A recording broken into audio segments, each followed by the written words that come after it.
Olá pessoal, tá no ar mais um episódio do Cast for Closer, seu podcast para dominar inside sales e colocar suas metas no bolso, na saga de trazer ótimos líderes comerciais. Como eu disse no episódio passado, a gente vai fazer uma série de episódios focados em gestão. A gente deu muita ênfase para prospecção, para o relacionamento, demos dicas técnicas, falamos de mudar modelo de negócio, enfim, falamos de pandemia, etc. A gente precisa mover o barco e agora abordar novos temas. Gestão é um deles, a gente não pode deixar seu time desguardado e descoberto desse tema. Especificamente, dentro do macro tema gestão, a gente vai falar hoje de rituais de vendas pré e pós-pandemia, porque é óbvio que esse assunto não pode ser ignorado agora. A gente vai falar um pouquinho de rituais, sejam eles antes ou depois que a pandemia surgiu.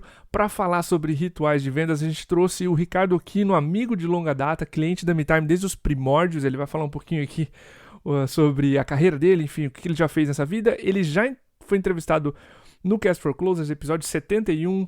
O Kino são quase 60 episódios depois, a gente voltando a falar. Hoje ele é diretor de vendas, Director of Sales na Camerite. E, contraditoriamente ao que o mercado conhece, o Kino é muito famoso por ter times muito previsíveis e construir máquinas de vendas, numericamente falando. A gente trouxe ele para falar muito mais de pessoas hoje do que necessariamente de processos, que foi o papo passado, né, no Cast for Closers. Kino, seja muito bem-vindo ao teu segundo episódio agora com a gente. Com muita vontade para te apresentar, para quem ainda não te conhece, para quem não ouviu o episódio 71 contigo, enfim, o que você faz agora? Legal, Cordovez, obrigado. Primeiramente, queria dizer que é um grande prazer, fico muito feliz aqui em ser convidado de novo, né? Eu sou um ouvinte assíduo aí dos podcasts de vocês, então muito feliz em poder estar aqui de novo. Bom, vou me apresentar então rapidinho, né, para quem não me conhece. Eu sou Ricardo Aquino, eu tenho 31 anos, trabalho desde o início da minha carreira com vendas, já passei por algumas multinacionais grandes, como a Cato, Monster.com, fui empreendedor e meus últimos 6, 7 anos de trabalho estão voltados aí para startups. Eu passei por algumas como a Kaordic, que foi vendida para Lynx, a Conta Azul, a Vita, recentemente vendida para Stone, e atualmente sou diretor de vendas e franquias da Camerite, né? Então, esse é um pouquinho do meu background. Já trabalhei com operações tanto de account-based selling, como de volume, de inside sales, de field sales. Então, tenho juntado e acumulado uma experiência bem diferente aí do ponto de vista de receita ao longo dos últimos anos. Então, obrigado de novo, é um prazer estar aqui com você. Pô, show de bola, cara. E sócio da Cameli na Exchange, ela veio aqui alguns episódios atrás, comentou de ti, comentou da escola também. Fiquei mega feliz dessa iniciativa de vocês. Perfeito, cara, com certeza, assim, a gente tem conversado muito, né, a gente compartilha muita experiência, porque a gente já foi concorrente, né, em algum momento, e a gente percebe uma necessidade muito grande hoje do mercado, né, principalmente para quem está começando ou busca se desenvolver mais, né, para posições de gestores e de líderes de vendas. É um mercado que a gente tem trabalhado muito forte, né, fazendo cursos e treinamentos para esses profissionais que precisam de um caminho claro, né. Então, tem sido uma experiência incrível também desenvolver pessoas com esse projeto. Sensacional, cara. Ricardo, pulando direto no episódio agora. Cronologicamente falando, eu queria começar um pouquinho desse papo sobre rituais de vendas com os rituais que tu tem no começo de mês, que tu usa normalmente com o time comercial para começar um mês na Camerite. Pô, ótimo, cara. Acho que tem duas perspectivas aqui, né, que eu vou tentar sempre trazer para todo mundo, que é a perspectiva do que eu puxo direto com os meus liderados, né, e do que a gente faz também com o time de vendas. Então, abaixo de mim tem alguns gerentes e os gerentes têm times de vendas direto, né? Então, do ponto de vista dos meus liderados, uma coisa que a gente sempre faz, assim, religiosamente, quando fecha um mês, é fazer uma reunião de review de resultados, né, onde a gente olha para os números, né, o que aconteceu, o que foi bom. A gente sempre segue essa estrutura, né, de highlights, de lowlights e next steps. Então, a gente olha faz um review de todo o resultado, fala o que foi bom, o que foi ruim e o que a gente tem que fazer diferente nos próximos meses para trazer um resultado diferente. Então, essa é uma cerimônia que acontece sempre uma vez por mês, e depois dessa reunião, depois da gente ter planejado as iniciativas, replanejado o mês, a gente faz um kick-off mensal com o time de vendas, onde a gente traz um pouco do que foi definido nessa reunião, mas a gente também usa para outros tipos de rituais, né? Então, nesse kick-off inicial de vendas, que acontece logo no comecinho do mês, a primeira coisa que a gente faz é trazer um momento, né, de premiações e destaques. Então, hoje na Camerite a gente tem O nosso time de vendas ele chama USC, que é Ultimate Sales Camerite, assim, é um negócio que a galera criou. A gente tem um cinturão, né, sabe, desse tipo de lutador de Que UFC. demais. Aham. E aí o cara que sempre se destaca, tanto em SDR quanto em vendas, eles ficam com o cinturão até que alguém tire dele. Que Então, sensacional isso. é uma brincadeira muito legal que a galera curte muito, assim, de tirar foto e tudo, né? Então, a gente faz essas premiações sempre. A primeira coisa, mais esperada no mês é reconhecer as pessoas que estão com esse cinturão e qual for o resultado que elas trouxeram, né? E às vezes a gente não foca necessariamente no resultado de vendas ou no resultado de oportunidades, que seja, mas pode ser também de acordo com algum aspecto tático que foi definido para aquele mês, alguma conquista que era importante ter feito, onde a gente faz aí essa cerimônia e também dá brindes, assim, né? Como se fossem resultados, tipo troféuzinho, não sei o quê, ao invés de só trabalhar com a questão da remuneração, né? Então esse pessoal Perfeito. gosta muito. Depois a gente segue uma linha parecida do que a gente fez no planejamento anterior, que é falar de como que foi o mês, dos pontos que foram bons, que foram ruins, o que a gente vai fazer nos próximos meses. A gente já traz nessa reunião também a meta do mês, do time, e as metas individuais. Depois que a gente fecha essa cerimônia, a gente sempre trabalha com um grito de guerra, que geralmente também é criado pelo próprio time, né, pro time como um todo, e a gente faz esse grito de guerra para deixar a galera assim bem animada, com bastante energia para já começar o mês. Tá? Então esse aqui é uma cerimônia religiosa assim de início de mês. Pô, que massa, velho. E eu acho que o aspecto legal disso é que toda a comunicação dos teus liderados passa para os vendedores e fica uma coisa só. É isso, imagino que deve acontecer ali nos primeiros 7 dias do mês e já coloca essa injeção de ânimo em todo mundo, certo? Exatamente, cara, exatamente. E essa é uma prática que eu já tenho feito, assim, não só na Camerite, né, mas em outras empresas que eu trabalhei, a gente sempre seguia com esse mesmo ritual, né, e os feedbacks, eles sempre são muito positivos. Né? Óbvio que é importante que essa reunião ela é cada vez mais construtiva a partir de uma relação de confiança, de espírito de time Uhum. muito forte que tem que ser construída com o time, né? Então, não é uma coisa que você vai fazer do nada, você vai impor, falar, ó, galera, vamos fazer um grito de guerra, né, que vai acontecer. É uma coisa que você tem que ir trabalhando aí ao longo do tempo para que você tenha uma sinergia muito forte nessas cerimônias. Legal. Ricardo, eu quero abordar nas duas próximas dúvidas duas reuniões que, nesses anos de Inside Sales Benchmark Brasil, aquela nossa pesquisa anual, a gente percebeu que tem muito impacto cruzando o número de vezes que a empresa bate a meta num ano com faço ou não faço essas duas reuniões. A primeira delas, reunião de forecasting, cara. Ou previsão de vendas. Eu acho que as pessoas mais conhecem pelo nome em inglês do que pelo nome em português. O que tu acredita, cara, para uma boa reunião de forecasting que ela precisa ter? E como tu conduz as tuas? Cara, legal. Eu acho que essa é com certeza uma das reuniões mais importantes de todas, assim, do meu ponto de vista. A gente chama pipeline, forecasting, a gente acaba avaliando as duas coisas, tá? Bom, tem uma premissa importante para essas reuniões, do meu ponto de vista, tá? Serem produtivas, que ela sempre vai ser muito boa a partir do momento que o seu processo ele está redondo, né? Ele está bem Legal. construído. Porque não adianta você estar lá olhando para um forecast, um pipeline, onde cada um interpreta de qualquer forma. Tipo, meu funil está assim, assim, assado, mas é porque eu acho isso, aquilo, aquilo. Né? Você não consegue ter qualquer tipo de previsão a partir do momento que você não tem as fases bem definidas do seu funil, o que significa cada uma delas, quais são os gatilhos para você passar de uma fase para outra. Então, reforça a importância, né, de talvez antes de ter a reunião de pipeline forecast, é preciso ter esse funil, né, esse pipeline muito bem definido, tá? Senão a experiência não pode ser tão positiva em termos de assertividade de resultados. Cara, ótimo disclaimer. Bom, aí a partir do momento que você tem isso, cara, para fazer a reunião, como que eu conduzo? Então, de novo, né, ter a minha reunião com os meus liderados. Nessa reunião de gestão, o que a gente sempre olha, tá?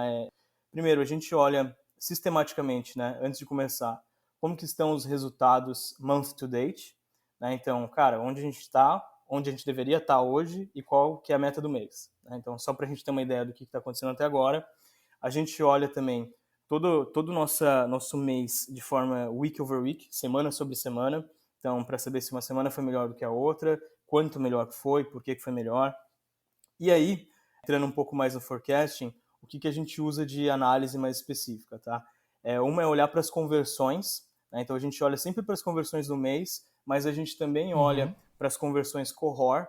Então, o que eu quero dizer? A gente compara, por exemplo, assim, como que estão nossas conversões da safra da semana 1, da 2, da 3, da 4, e como elas estão comparadas aos meses anteriores, né, e qual é a tendência desse mês. Então, a gente olha para esses números e também olha para o ciclo médio de vendas a partir da safra de criação. Então, quando a gente junta essas três coisas, a gente consegue ter uma alta confiança de quanto resultado a gente vai trazer nas próximas semanas, nas semanas subsequentes. A gente sempre bate nesses três números, porque desses três indicadores, porque a gente consegue saber o que a gente vai precisar fazer para atingir o resultado. Às vezes não tem volume suficiente no funil, a gente vai ter que correr atrás. Legal. Às vezes já tem valor suficiente e a gente precisa trabalhar numa ação de conversão, né, ao invés de trabalhar em volume. Ou às vezes a gente vai ter que ter alguma estratégia para encurtar o ciclo médio de vendas. Então, esses são os indicadores que a gente olha. E falando um pouquinho mais especificamente do forecasting, que é previsão real mesmo, a gente sempre faz análise histórica, né? E tem uma fase no nosso funil que a gente chama de negócio provável, é uma última fase da nossa etapa, onde ela tem algumas perguntinhas matadoras, que é onde a gente tira tá quente, né? Aquela coisa de, não, vamos fechar, vai fechar. A gente tem que, para chegar numa fase que a gente chama de negócio provável, o vendedor tem que saber responder ali 3 perguntas, que a gente já foi comparado com outros concorrentes, se a gente está falando com o decisor e se a gente já tem o sim verbal do cliente para fechar essa semana.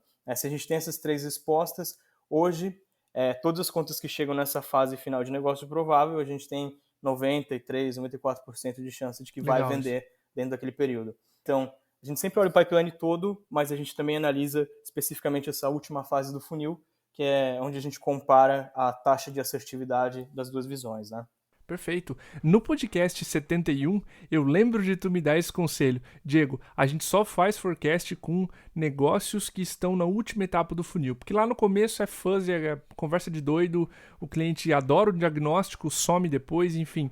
Quanto mais pro final do teu processo de vendas, mais previsível mais fiel o resultado, né? Então eu sempre lembro desse conselho. E o que eu ia ressaltar é justamente isso que tu comentou brilhantemente, que é fazer essa revisão, lá no começo, a métrica mais rudimentar, eu tenho 2, 3 vezes o número de pipeline, que é normalmente o que eu preciso para bater a meta? Tenho. Aí você começa a descer.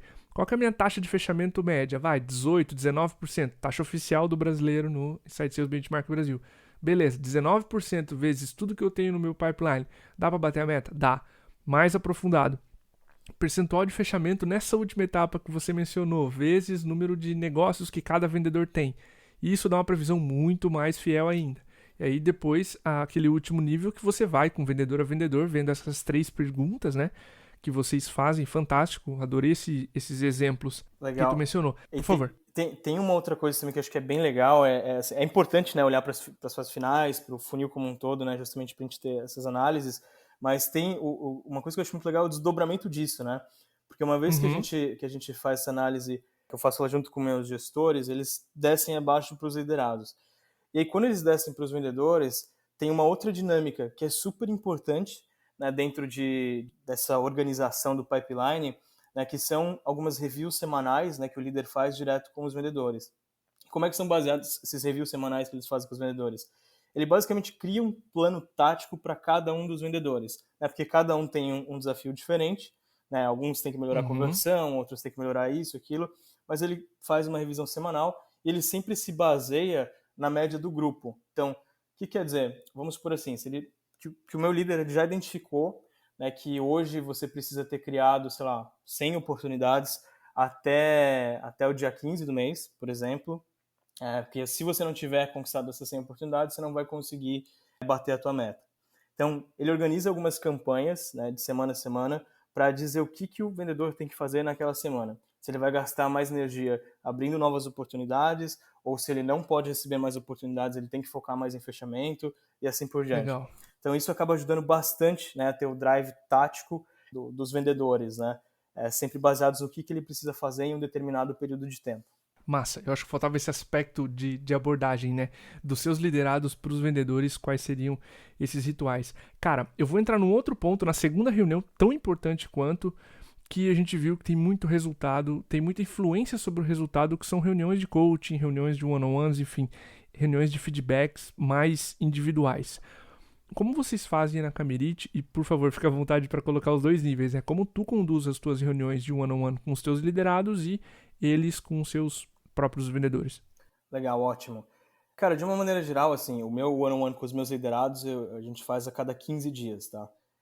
Mas eles fazem uma vez por semana com o time deles, tá? Então, eu diria que, primeiro de tudo, a frequência, né, com relação ao one-on-one, ela também depende muito, assim, do nível de relação, né, que cada um tem, de confiança, assim, ao longo do tempo, e do nível de maturidade, Perfeito. né? Então, se é um time mais novo, tá começando agora, talvez você vai precisar de uma intensidade maior na frequência desses one-on-ones. Agora, se é um time já mais entrosado, mais sênior, talvez não precise, talvez até uma vez por mês, às vezes adianta, né? Mas acho que uma vez a cada 15 dias para mim é razoável. Cara, às vezes muda, tá, um pouco a pauta do one-on-one, mas por via de regra, qual que é a minha linha de raciocínio? A primeira coisa que eu tento fazer é entender como que a pessoa tá, né, antes de falar sobre qualquer coisa, no sentido físico, emocional, mental, principalmente agora nessa quarentena, o que acontece muito é a galera tá emocionalmente bem, né, bem preocupado com tudo, assim, e não só preocupação, mas também é o negócio de trabalhar de casa, né, acaba tendo uma descarga emocional muito alta, porque também não tem válvula de escape, né, quando a gente estava em fechamento total, a galera não podia nem sair para fazer nada, né? Teve bastante crise existencial, né? Então não dá para fazer nada enquanto você não resolve essas questões da frente, né? Então essa é uma premissa. Mas de uma maneira geral, se as coisas estão bem, a gente sempre segue no one-on-one com o modelo que a gente chama de CCP, né? Que é basicamente perguntar, cara, o que você tem feito até agora, né? Que você acha que você tem que continuar fazendo? É o primeiro C, continuar fazendo. O segundo é o começar a fazer. E o terceiro é parar de fazer. Então, a gente olha, no meu caso, cada 15 dias, do que aconteceu nas 2 últimas semanas, que a pessoa, cara, pô, mandei bem, tem que continuar, ou percebi que eu não fiz isso, eu tenho que começar, e isso aqui não está sendo legal, eu tenho que parar. Então, acaba sendo um Legal. momento bom de realinhamento de expectativas, que a gente faz de forma um pouco mais sistemática. E se não tiver nenhum desses 3 pontos, a gente acaba olhando, se for o caso, um pouco mais para o resultado, né? Se a pessoa está com alguma dificuldade específica na resolução de algum problema. Para o feedback, a gente separa um pouco o feedback dessas reuniões de one-on-one, né, que a gente usa. E o feedback a gente tem dois formatos de aplicá-lo, né? Uma é uma vez por mês, onde a gente faz um exercício de auto-feedback mesmo, onde a pessoa fala, cara, o que aconteceu todo esse mês, né, o que deu certo, o que não deu, como se fosse um resumo daquele CCP. Se a gente tiver um feedback para dar para a pessoa, a gente dá um feedback com outro modelo também que a gente chama de SCI, onde a gente traz uma situação, um comportamento e um impacto, uma impressão que foi boa ou ruim. E se tiver alguma coisa muito cabreira no meio do caminho, a gente não espera chegar até o final do mês, né, para dar um feedback um pouco mais duro, né? E além dessas duas rotinas que são bem humanas, né, vamos falar assim, a gente tem uma vez por mês o que a gente chama de coaching técnico, né? Onde aí a gente olha só para hard skill, né? A pessoa faz uma roda de competência dela, olha para todos os aspectos técnicos que ela tem que desenvolver, tanto do ponto de vista de gestão como do ponto de vista do vendedor, ver quais são as principais gaps que a pessoa precisa sair diferente, precisa mudar, precisa estudar, e a gente trabalha com um plano de desenvolvimento individual a partir dessa reunião de coaching técnico, né? E a gente chama de coaching técnico porque são perguntas, a técnica que a gente usa são baseadas em perguntas, né? E não em ficar apontando o dedo, assim. É muito mais baseado na autoavaliação, na avaliação de feedbacks do líder, escutando ligações, escutando o que aconteceu, para ver o que ela tem que fazer diferente e a gente traçar um plano de desenvolvimento. Legal, a Camille comentou muito sobre esse PDI, eles usam também na OMI, e de 0 a 10, quanto você se julga nessa característica aqui? Enfim, você começa a comparar, será, né?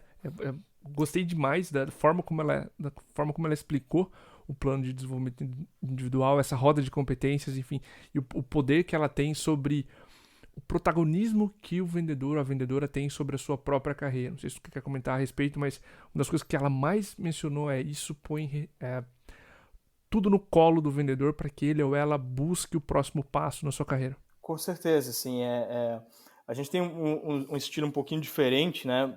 Mas assim, o que para mim é muito claro, né, olhando do ponto de vista dessas rotinas de desenvolvimento, é o seguinte: fazer mentoria é legal, né? Assim, todo mundo gosta de mentorar, principalmente as pessoas que têm mais experiência, consegue trazer alguma coisa para quem está começando ou para quem está no processo de desenvolvimento, mas no final do dia, o desenvolvimento depende muito da pessoa, né?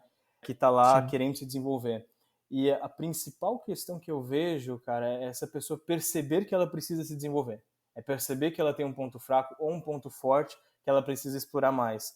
Né? E se você não segue essa faz rotina sentido. de, cara, a pessoa perceber, né? Às vezes você falar para ela que ela tem que fazer aquilo não significa que ela vai absorver como verdade. Mas quando sai dela, cara, eu preciso melhorar isso, eu preciso me desenvolver aqui, eu percebi que isso aqui não está sendo muito bom, aí o processo de desenvolvimento ele flui muito melhor, né? Porque partiu da pessoa e não foi alguém dizendo que ela tem que fazer alguma coisa.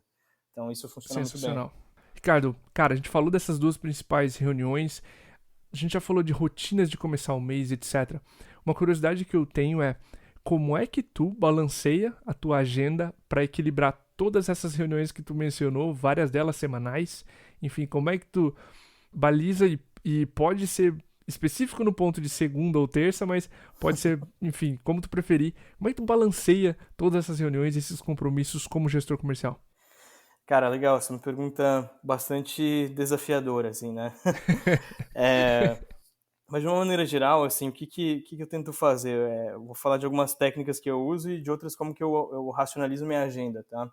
De maneira geral, toda reunião, toda semana, eu tenho uma reunião de resultados, né? Seja com board, né, ou reunião de direção, é aquela reunião típica que vai sair porrada para tudo quanto é lado, né?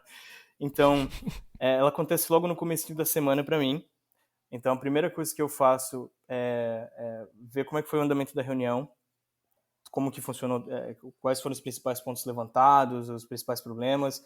Eu absorvo um pouco isso. Depois, no dia seguinte, eu começo as rotinas de one-on-one, porque aí o que eu vou fazer, né? Vou tentar entender também se aconteceu alguma coisa ou teve algum ponto específico da pessoa, né, sobre aquele Uhum, problema, ou para discutir mais sobre aquele problema, enfim. E depois eu tento fazer análise desses problemas para depois partir para um plano de ação. Isso ao longo da semana, tá? Então, esse processinho eu tento deixar ele aberto todas as semanas, e organizar minha agenda dessa forma. Entre abrir, ouvir o problema, pensar sobre ele, analisar e sair com um plano de ação.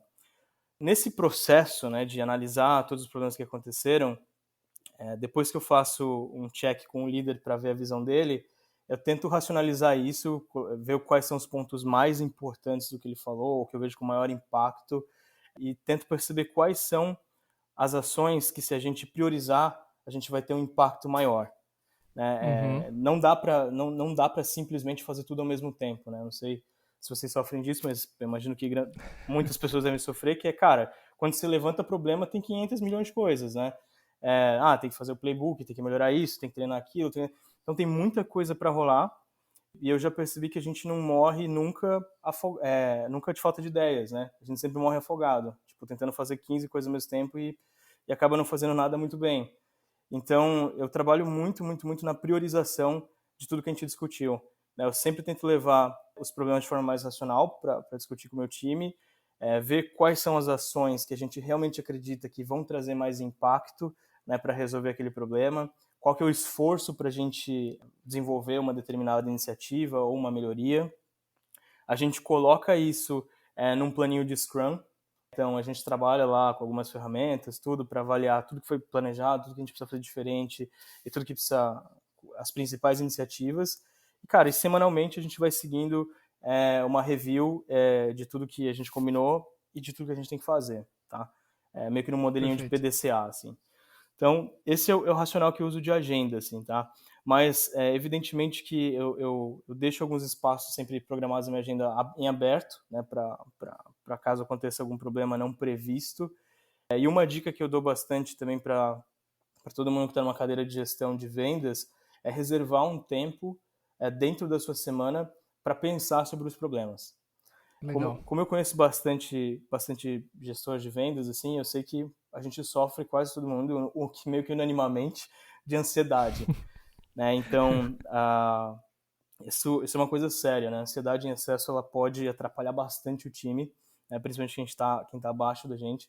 Então, reserve um espaço depois de ter tomado umas porradas, conversado com o liderado, para pensar, né? Eu tenho um espaço reservado na minha agenda que é quarta-feira de manhã, onde eu tento não marcar nenhuma agenda, né? Ela está lá bloqueada, Uhum. que é justamente para pensar sobre todos os problemas, tudo que aconteceu, né, e onde que está a causa raiz de todo o problema que a gente está discutindo. É super rico para mim e recomendo que as pessoas também façam isso. Guardem um tempo para pensar sobre os principais problemas. Cara, ressoa demais com o nosso momento aqui. Eu tava em um one-on-one com meu sócio, tá? E uma das coisas que eu mencionei, que eu tô muito feliz a respeito de 2020, é que apesar do nível de entrega muito intenso que a gente fez e soltou N materiais, que vocês devem ter acompanhado nesse primeiro semestre, a gente teve a calma de atacar os problemas certos, sabe? E toda Uhum. semana sentar e olhar pro negócio como um todo, o que tá acontecendo com a marca da MeTime. Bom, são desafios diferentes, né, Okino, mas ter a calma para pensar 2, 3 horas, para pensar sobre o negócio em si, sobre os seus principais desafios, o que tira seu sono hoje, o que vai tirar seu sono daqui a 6 meses, quais perguntas tu não tá se fazendo ainda. Então, é um exercício muito legal para qualquer posição de liderança. Quais problemas eu posso me antever, o que meus liderados vão precisar de mim daqui a 6 meses, que eu preciso desenvolver agora. Então, é um espaço riquíssimo que você sai daquela sensação de apagar incêndio. E aí que a tua carreira realmente decola, quando você começa a pensar nos seus próximos meses. Não tem aquela sensação de dezembro que olhar para trás e falar, cara, eu fui um extintor de incêndio humano, eu apaguei incêndio, mas a minha carreira tá no mesmo lugar que eu comecei, sabe? Eu acho que isso põe em perspectiva no profissional também que tá nessa posição de liderança, seja em vendas ou não. Pô, com certeza, cara, eu concordo totalmente com você. Não sei se é a idade, o que é que você, o que acontece, mas assim, eu acredito hoje muito em algumas coisas, né? Uma delas é um Pareto aí, cara, com certeza de todos os problemas que a gente tem lá o 20% que vai trazer 80% do resultado. Não é fácil chegar quais são esses Uhum. 20% que vão trazer os 80% do resultado, então por isso a gente precisa pensar e planejar bem tudo que a gente vai gastar energia. Eu já fui o tipo de pessoa que preferia fazer tudo o mais rápido possível, né? E eu acho que também tem a sua virtude fazer isso, mas hoje eu não quero chegar mais rápido, né? Eu quero chegar mais longe. E chegar mais longe Uhum. significa consistência, né, em tudo que a gente faz. Então, pensando nisso, cara, fazer poucas coisas, mas muito bem planejadas, muito bem feitas, elas tendem a trazer um resultado muito maior do que, cara, 15, 20 iniciativas que pode ser que 2, 3 dê certo e com sorte você vai descobrir o que aconteceu que deu certo ou não, entendeu? De forma Sim, mais racional, né? Então, eu concordo bastante com você, cara. animal. Ricardo, cara, que aula pra gente fechar. Obedecendo cronologicamente o mês, passamos esse kickoff inicial, fizemos forecasting, coaching, etc. Eu quero abordar os últimos 7 dias do mês, cara. Não exatamente o que a gente tá gravando agora, porque é começo de mês que a gente tá gravando, mas os últimos 7, cara. Como eles são pra você? Que rituais tu leva pro fechamento do teu mês? Ai, cara, essa é uma boa Além pergunta dos também. remédios. O que eu posso falar aqui depende muito do contexto e do resultado que você vai estar até o final do mês, tá? Claro. Mas eu vou falar de algumas coisas que, assim, são atemporais, tá? Uma coisa que eu gosto muito de praticar no meu time é o que a gente chama de gestão à vista. Né? Então, pô, o que é super importante, cara? É importante deixar o que precisa ser visto claro o mês inteiro. Né? Então, não adianta, por exemplo, você falar da meta do mês na última semana do mês. Cara, a meta ela tem que estar Perfeito. claro para todo mundo desde o primeiro dia. Né? Aquilo que eu estava falando do month to date, né? Então, cara, como que nós estamos hoje com relação a como nós deveríamos estar hoje? Né? Um dia de cada vez, isso tem que estar exposto para todo mundo o tempo todo, né? Como nós estamos. E aí a gente tem ações de gestão à vista que vão desde funil de vendas na parede, sabe assim? Além do Uhum. CRM, na parede ali com as visões de forecasting, tudo, com previsão de fechamento, até, enfim, outros indicadores operacionais que a gente precisa acompanhar. Essa é uma que é atemporal e eu recomendo as empresas trabalharem independente de última semana do mês ou não, tá? Bom, mas vamos lá, coisas que a gente já fez e às vezes a gente faz na última semana do mês que ajudam, tá? Uma coisa que a gente já fez e funciona eventualmente, mas não pode funcionar, não pode acontecer sempre, são aceleradores, campanhas de aceleração na última semana do mês. Aham. Então, vamos por assim, cara, esse mês a gente vai ter um acelerador especial para as pessoas que baterem a meta do mês ou para as pessoas que superarem aqui, vão ganhar uma premiação X, uma premiação Y. Isso funciona muito bem na última semana do mês. Campanhas de marketing a gente também costuma trabalhar bastante se o resultado não tiver muito bom, né? E estratégias assim, de competição, sabe? Igual eu estava Uhum. falando, de colocar uma campanha específica para quem atingir um resultado maior ou menor, maior ou fizer alguma coisa taticamente superior, a gente tenta valorizar esses pontos na última semana do mês. Mas não tem muita receita de bolo. Tem uma rotina, cara, que a gente faz, eu esqueci de mencionar, mas que ela é super importante, principalmente no final do mês, é o que a gente chama de daily. Essa é uma rotina que eu não faço com os meus liderados, mas os meus liderados fazem com o time deles, que é todo dia fazer um ping tático de meia hora para saber como que foi o resultado ontem e como que vai ser o resultado hoje, o que a pessoa vai fazer.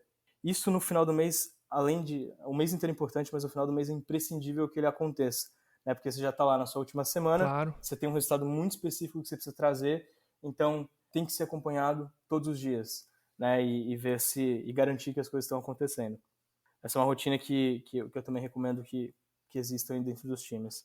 Cara, demais. Obrigado pelo episódio, Ricardo. Foi uma aula de verdade. A gente sempre acha que, putz, está aprendendo a fazer inside sales, conversa contigo, sempre abre a cabeça para processos, resultados, enfim, rituais agora nesse tema específico que a gente fez esse podcast. Fique à vontade para deixar seu abraço, para deixar um contato, se alguém quiser, como é que você está no LinkedIn, enfim, se quiser deixar e-mail, fica muito à vontade para deixar seus contatos para quem quiser saber um pouco mais, conhecer a Exchange, enfim. Legal. Cara, Diego, obrigado de novo pelo convite, tá? Muito feliz aqui de participar com vocês. Sou fã de todos os estudos que vocês fazem, dos podcasts, do material. Obrigado mesmo. Então, eu queria aproveitar também para fazer um convite para todo mundo, né? Tanto eu quanto a Camélia, a gente tem a Exchange, né? Que é uma escola de formação de líderes e gestores. Então, quem tiver interesse, basta procurar a gente ali no LinkedIn. Né? E quem quiser me procurar no LinkedIn ou no Instagram, tá como Ricardo Okino. Tá? Então, fiquem à vontade para me seguir e vou ficar muito feliz de compartilhar mais coisas com vocês. Tá bom? Show de bola. Cara, mais uma vez, obrigado a todo mundo que acompanhou esse episódio até agora. Um abraço, até o próximo.